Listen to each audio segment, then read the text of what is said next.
Mas olha só essa reportagem aqui do Intercept, do Jonas Valdez. A guerra judicial de Trump contra o jornalismo está deixando a mídia nervosa. Processo movido por Trump contra a ABC News foi encerrado com acordo milionário e pode abrir caminho para mais ataques do presidente da República contra a imprensa. Nos últimos dias, a rede de TV ABC News chocou a mídia tradicional ao concordar em pagar 15 milhões de dólares, 90 milhões de reais, a Donald Trump em um acordo judicial para encerrar um processo por difamação promovido pelo presidente eleito dos Estados Unidos contra a emissora de notícias e seu âncora, George Stephanopoulos. Na segunda-feira, dia 16 de dezembro, Trump anunciou que pretende atacar outro veículo de imprensa, dessa vez um jornal local muito menor, o Des Moines Register, no estado de Iowa. Trump diz que pretende processar o Jornal Diário com uma equipe de mais ou menos 50 jornalistas e a responsável por pesquisas eleitorais, Ann Selzer. Ele atacou Selzer e o Register por publicarem uma pesquisa vários dias antes das eleições que mostrava a vice-presidenta dos Estados Unidos, Kamala Harris, derrotando Trump em Iowa por uma margem de 3 pontos percentuais. Trump venceu naquele estado por 13 pontos e desde então vem dizendo que o jornal teria publicado uma pesquisa falsa.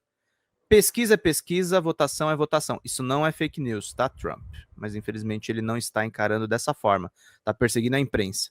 Não estou fazendo isso porque quero, disse Trump durante uma entrevista coletiva.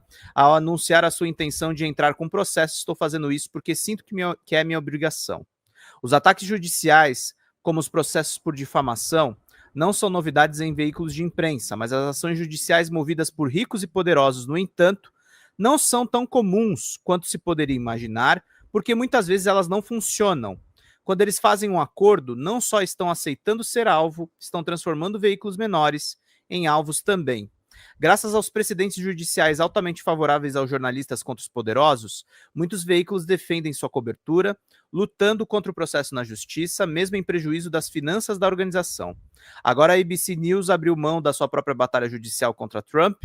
No entanto, especialistas em mídia e juristas temem que Trump e outros indivíduos poderosos se sintam encorajados a retalhar contra veículos menores e mais vulneráveis, essenciais para uma cobertura jornalística crítica.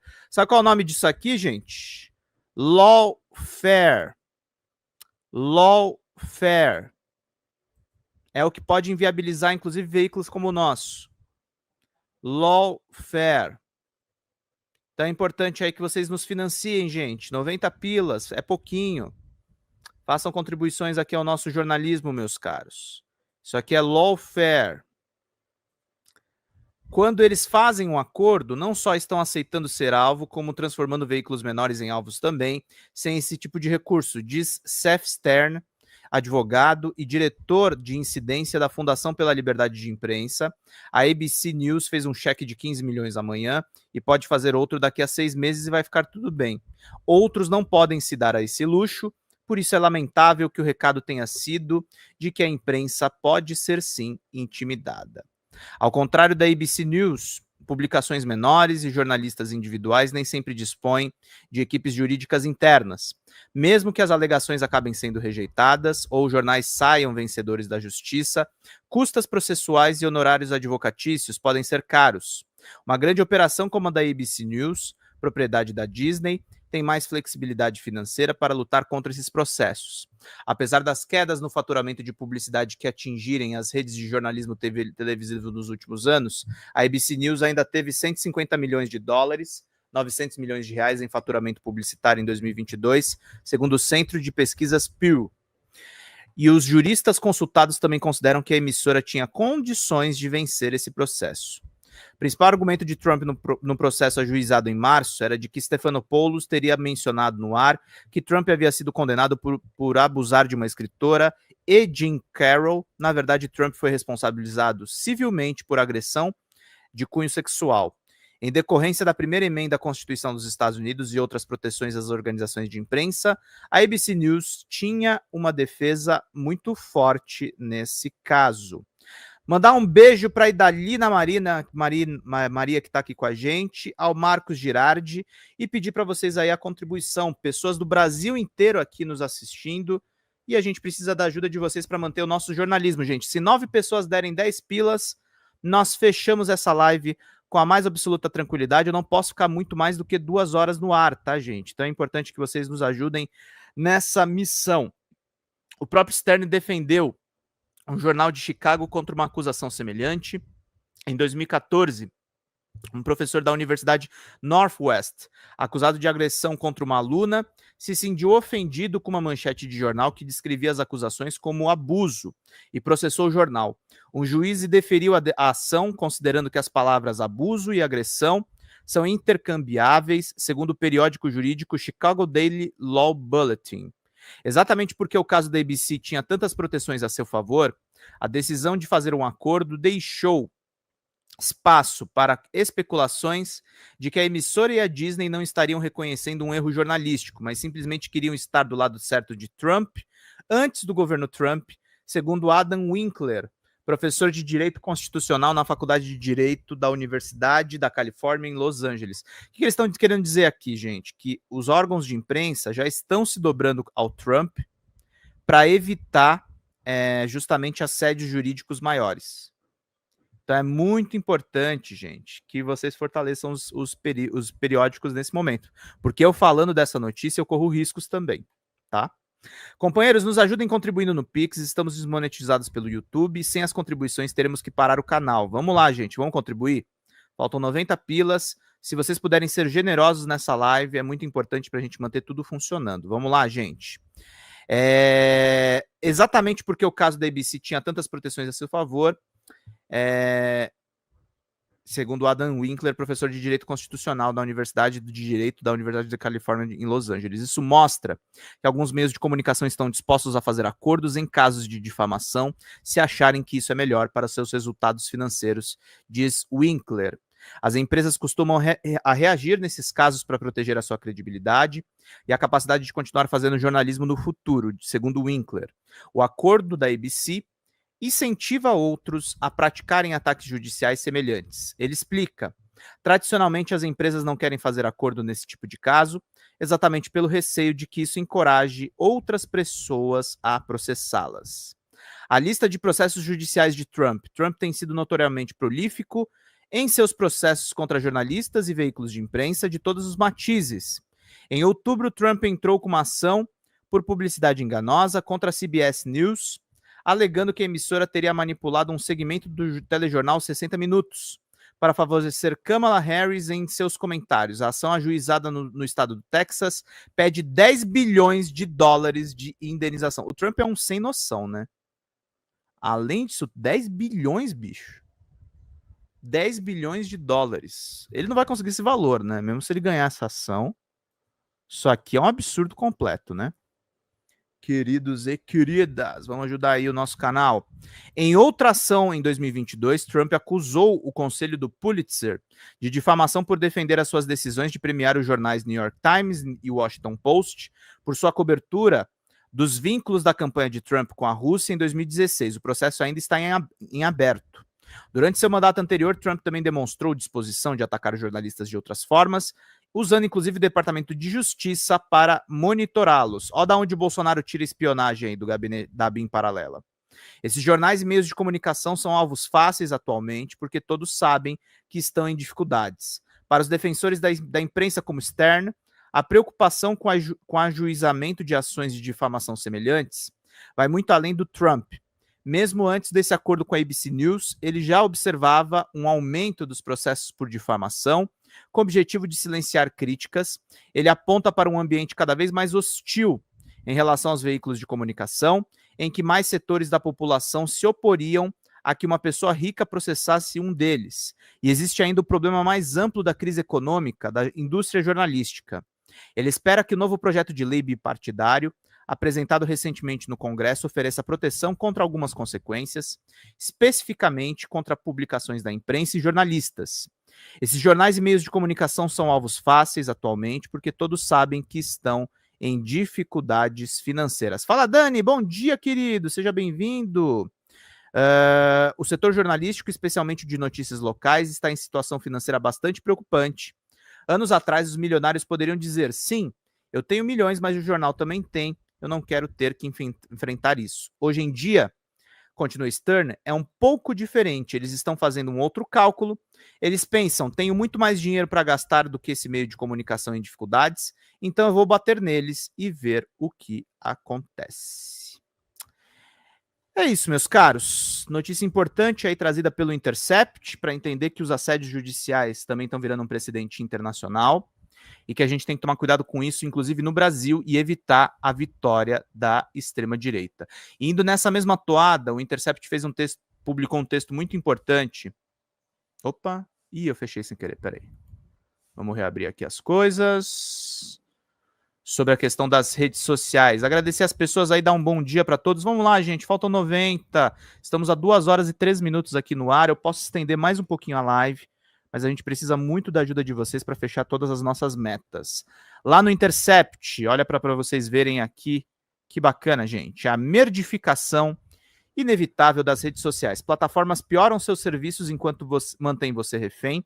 Esse é o fenômeno da merdificação, palavra do ano de 2023 e de 2024. O Cory Doctorow, para quem não conhece, gente, é escritor, ativista e jornalista e é um especialista em questões digitais. Vamos entender aqui para a gente poder ficar por dentro de tudo. Lembrando de contribuir com o Pix, porque a gente traz essas questões importantes. Essa matéria, originalmente publicada em novembro de 2022 no site Medium, foi trazida em parceria com o próprio Cory. Enquanto digito essas palavras, está em curso um êxodo em massa do Facebook e do Twitter após décadas de crescimento extraordinário. Essas redes sociais estão encolhendo em um ritmo alarmante. E que bom que encolheram, né? Porque o Elon Musk está transformando numa rede fascista, né? Ele tava, gente, com um avatar ontem do sapinho que é código dos supremacistas brancos, tá? A ideia de Trump nem é conseguir dinheiro, porque ele não precisa. O que ele faz pedindo esses valores é destruir a outra pessoa financeiramente, sem dúvida nenhuma, ô Lucas. Porque aí vão fazer a dosimetria e se cobrarem milhões, aquele jornal sai de circulação, tá? É isso que eles estão querendo. De certa forma, isso não deveria nos surpreender. Todas as redes sociais que antecederam a geração atual enfrentaram esse padrão. Orkut, Friendster, MySpace e Bebo, todas explodiram em cena. Um dia, elas eram serviços de nicho, escassamente povoadas, até que no dia seguinte, todo mundo que você conhecia estava lá, e você precisava criar um perfil para manter contato com as pessoas. E aí, na mesma velocidade, elas implodiram e se transformaram em cidades fantasmas, depois em piada e, por fim, em ruínas esquecidas. Mas isso não aconteceu com o Facebook e o Twitter. Ambos alcançaram em escala e uma durabilidade que ultrapassaram as redes que vieram antes. Para muitas pessoas, parecia que os operadores desse serviço tinham conseguido descobrir o segredo para criar redes sociais eternas. Talvez tenha sido seu acesso ao mercado de capitais que lhes permitiu contratar as melhores equipes de engenharia. Talvez tenha sido a genialidade singular dos seus fundadores e gestores. Talvez tenha sido sorte. Atualmente está cada vez mais difícil acreditar que essas redes vão durar para sempre. Em um piscar de olhos, elas deixaram de ser montanhas eternas intangíveis e se tornaram areia movediça que pode afundar em qualquer momento. Sandra Gomes, como é que eu faço Pix? Minha querida, abre o aplicativo de banco, coloca o e-mail folhademocrata@gmail.com e faça uma contribuição no valor que você puder, minha querida. É só ir na transferência em Pix da sua conta de banco. Faça aí uma contribuição que é muito necessária para fazer bem o trabalho. Agradecer ao Regis que está aqui com a gente, e da Lina Maria. Beijos, queridos. Vamos lá contribuir. Quase 200 pessoas aqui nos assistindo. A gente precisa da ajuda de vocês, meus caros. E os usuários estão correndo para baixar os seus dados e avisar os amigos onde podem ser encontrados e quando o serviço desaparecer, principalmente no caso do Twitter. Como esses sistemas foram permanentes e efêmeros, como aconteceu tão rápido? A minha teoria é a seguinte: quando economistas e sociólogos teorizam sobre as mídias sociais, eles enfatizam os efeitos da rede. Deixa eu só fazer uma coisa aqui importante, antes da gente prosseguir aqui com o nosso trabalho, e mandar um beijão aí para todos que estão nos acompanhando, agradecendo sempre aí a todas as ajudas que vocês nos dão, meus queridos e queridas, meus bonitinhos e minhas bonitinhas, meus lindinhos e minhas lindinhas, gente. Vamos fazendo aí bem o trabalho para a gente poder fazer bem aqui tudo que a gente está fazendo para vocês aqui, meus caros. Só deixar aqui pronto e vamos lá. Você entrou no Facebook. Um sistema que tem efeitos de rede quando se torna mais valioso à medida que é usado por mais pessoas. Você entrou no Facebook porque valorizava a companhia das pessoas que já estavam lá. Depois que você entrou, outras pessoas entraram para conviver com você. Os efeitos de rede são motores poderosos do crescimento rápido, são um circuito de retroalimentação positiva, uma engrenagem que gira cada vez mais rápido. Mas os efeitos de rede são uma faca de dois gumes. Se o sistema ganha valor à medida que atrai mais usuários, ele também perde valor quando afasta usuários. Quando menos um sistema tem valor para alguém, é mais fácil sair dele. Ao sair de um sistema é preciso suportar os custos da mudança, tudo que é preciso deixar para trás para trocar de produtos, serviços ou hábitos.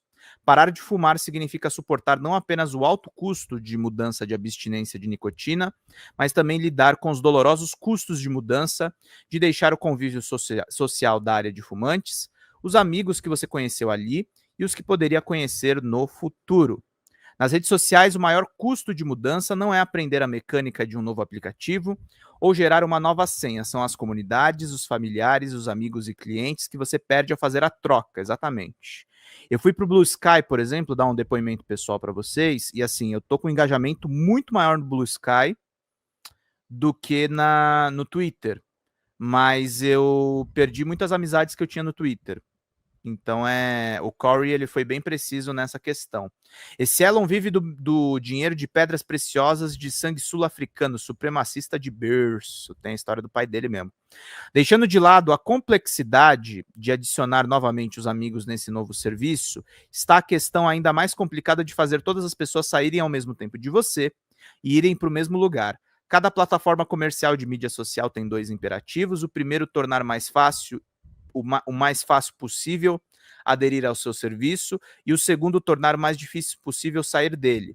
Quando o Facebook foi aberto para o público geral, não apenas para estudantes universitários, ele precisava de um plano para lidar com o MySpace.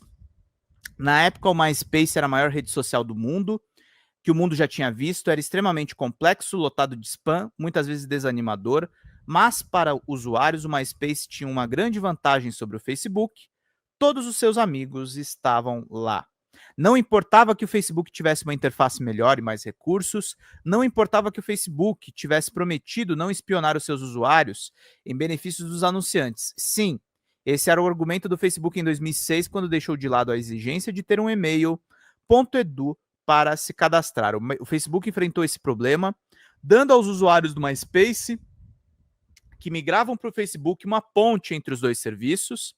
Bastava simplesmente inserir o seu login e senha do MySpace em uma ferramenta, e ela usava um bot para entrar no seu perfil do MySpace, raspar todas as mensagens nas filas de espera e na caixa de entrada e enviá-las para o seu feed do Facebook. Era possível responder a essas mensagens e o bot fazia o login do MySpace novamente e publicava as respostas para você. Quanto mais altos os custos da mudança, mais uma empresa pode abusar de você, porque ela sabe que, por pior que seja a situação que ela criou para você, seria necessário lidar com coisa ainda pior caso você decidisse sair. O Facebook atacou de frente os altos custos de mudança do MySpace, reduzindo seu impacto para os usuários e desencadeando os efeitos de rede e do crescimento rápido.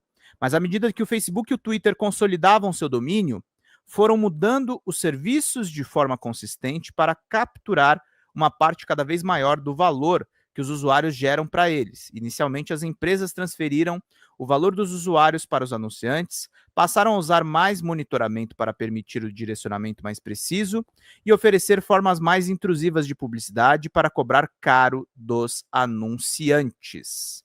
Vamos lá, gente, vamos fazer contribuições aí no nosso Pix. Ô, Lidice, mandou 10 pila aí no nosso Pix, querida. Vamos lá, meus caros, minhas caras, pra gente fazer bem aqui o nosso trabalho. Faltam 80 pilas. Eu conto com vocês, gente. Tá faltando pouco aí pra gente acabar a live. E a gente precisa que vocês salvem a Folha Democrata, que está desmonetizada. Sem esses 80 pilas, a gente passa aperto, tá, gente? A gente precisa da ajuda de vocês nessa luta, turma. As enormes comunidades trazidas pelo efeito das redes tinham tanto valor para os usuários que eles não podiam se dar ao luxo de sair, porque para isso precisariam desistir de importantes vínculos pessoais, profissionais, comerciais e amorosos. Essa merdificação foi possibilitada pelos altos custos de mudança. E apenas para garantir que os usuários não escapassem, o Facebook lutou agressivamente na justiça contra iniciativas que permitiam que as pessoas mantivessem contato com os amigos sem usar os seus serviços. O Twitter foi reduzindo consistentemente seu suporte à API para neutralizá-la, de forma que ficasse cada vez mais difícil sair do Twitter sem abrir mão do valor que ele entregava. Quando os custos de mudança são altos, os serviços podem ser alterados de uma forma desfavorável sem perder mercado. Quando mais altos forem os custos das mudanças, mais uma empresa pode abusar de você, porque sabe que, por pior que seja a situação que ela criou para você, seria necessário lidar com coisa ainda pior se você decidisse sair. Acho que é isso que está matando as gigantes das redes sociais. Todo serviço de redes sociais tem seus custos, troll, monitoramento, publicidade, risco de roubo de identidade, etc. E benefícios, comunidade, comércio e família. Enquanto os benefícios superarem os custos, você provavelmente vai se manter ali. Quando os benefícios superarem os custos, os economistas chamam isso de excedente. O excedente é a diferença entre o valor que você obtém no uso de um serviço e os custos cobrados pela utilização contínua desse serviço. As empresas não precisam se preocupar com a saída dos usuários pelos altos custos de mudança ou a falta de concorrência. Podem se aproximar desse excedente. Elas podem pagar menos moderadores para combater o assédio, espionar mais os usuários ou colocar mais anúncios do feed. Ou pagar, no caso, gente, centavos para monitoramento. Então é isso. Bion! Você mandou oitentão, meu caro? Diego, você mandou oitentão, meu querido? Diga aí para nós. A Sandra Gomes mandou mais 10 aqui, tava faltando 70. Nós fechamos então, queridos? Confirma para mim só se foi os 80, o Diego, e pede seus livros no e-mail, tá? Eu quero dar de presente para você. O e-mail é pedrozambarda@gmail.com. Eu vou estar meio complicado nesses dias, porque eu vou voltar para minha casa no final de semana. Mandou noventão, que coisa bacana, meu querido, que coisa boa. Me manda e-mail lá que você tem direito, meu caro, a todos os livros que nós temos disponíveis aqui em PDF. Então a gente vai te presentear aí. Todas as pessoas que colaboram com o canal ganham brindes, tá, gente? Então agradeço aí a galera que garantiu a nossa live hoje. Agradeço ao Excedente também, porque a gente fechou muito mal ontem a nossa live por problemas técnicos. Então muito obrigado a todo mundo que está presente aqui, tá, queridos? Eles podem pagar menos moderadores para combater o assédio, espionar mais os usuários ou colocar mais anúncios no feed. Uma vez que eles tomarem de você esse excedente, eles podem alocá-lo para anunciantes que usam as plataformas, cobrar menos para fazerem propaganda, dificultar que você pule os anúncios e assim por diante. Isso gera faturamento, que aumenta o preço das ações e isso atrai mais anunciantes. Mas, se pudesse escolher, a empresa preferiria que todo o excedente fosse diretamente para o próprio balanço. Uma vez que você esteja aprisionado, e os anunciantes também, as empresas podem também se apropriar do excedente desses anunciantes. Por exemplo, eles podem criar os seus próprios produtos que competem diretamente com aqueles anunciantes, com aqueles que os anunciantes oferecem, ou podem manipular o mercado publicitário, como fizeram o Google e o Facebook quando colaboraram ilegalmente em um projeto secreto chamado Jedi Blue. Quanto mais altos os custos dessa mudança, mais as empresas de mídia social podem se apropriar do excedente, isto é, mais elas podem piorar as coisas para os anunciantes e para os usuários. Foi o que aconteceu com MySpace, Bibo, Friendster e outros cadáveres do cemitério das redes sociais. Elas deixaram as coisas piores para os usuários e anunciantes e, com isso, sair passou a incomodar menos, ou seja, os custos da mudança ficaram mais baixos. Qual que é o lance, gente? Essas redes passaram a ganhar uma outra grana que não é pelo fluxo dos usuários e a gente justamente ficou com isso. Diego, faltou muito, cara. Faltou 180 ontem. Se você quiser fazer uma contribuição, meu querido, ou contribuir com a live amanhã, eu super agradeço aí E peçam para amigos, tá, gente, contribuírem, não quero que fique pesado para ninguém. Na verdade, minha meta é que todo mundo contribuísse, sei lá, com R$10, com R$2. E aí a gente fechava essas metas na maior tranquilidade. Mas faltou 180 ontem, tá? A gente ficou realmente baixo lá porque houve uma confusão aí do próprio StreamYard. E a gente fez esse trampo, meus caros. Quando as pessoas e as empresas começam a sair das gigantes de redes sociais, entram em cena os efeitos de rede inversos. As pessoas com quem você interagia no MySpace, que te mantinham lá, não estão mais, e sem ela, todos os abusos que o MySpace estava praticando já não valiam a pena, e aí você também saiu. Quando você saiu, isso também foi motivo para mais alguém sair. As mesmas forças que levaram ao crescimento rápido também levam ao rápido colapso. As redes sociais estão indo para o ralo, atualmente tem um longo histórico. Elas descobriram como usar o direito, propriedade intelectual, patentes, termos de serviço e contratos para deixar muito mais difícil para concorrentes iniciantes oferecerem uma forma de sair tranquilamente dos sistemas. E porque haviam tantas pessoas que importavam para nós presas dentro delas, e porque tinha ficado tão difícil sair, elas podiam nos tratar como lixo sem o risco de nos perder. Elas cortaram o excedente até o osso. E aí coisas aconteceram. Mark Zuckerberg começou a ficar preocupado com a perda de usuários e decidiu que todos íamos viver como desenhos animados sem pernas, de baixa resolução, em um metaverso que ninguém queria usar, nem os funcionários do Facebook que o criaram. O Twitter foi comprado por um bilionário com déficit de atenção e superávit de autoconfiança, que começou a puxar os blocos como num jogo de torremoto para ver o sistema iria ruir, e quando ruiu, fomos todos esmagados pelos blocos que caíram. Esses serviços haviam sido reduzidos até um ponto em que a maioria de nós estava no fio de cabelo para sair, porque todo o excedente havia sido transferido de nós e dos usuários comerciais para as empresas proprietárias. Quando as coisas começaram a ficar um pouco piores, anunciantes e usuários começaram a sair e Facebook e Twitter começaram a tomar um caminho do MySpace e do Orkut. Que descansem em paz. Eu quero fazer só uma atualização desse texto, que assim, o Elon Musk não é um louquinho, tá, gente? O Elon Musk, ele se tornou um militante político. Por isso que ele faz o que ele faz no Twitter, tá? Folha Democrata, meu nome é Pedro Zambarda, sou jornalista, editor aqui do site e do nosso canal do YouTube.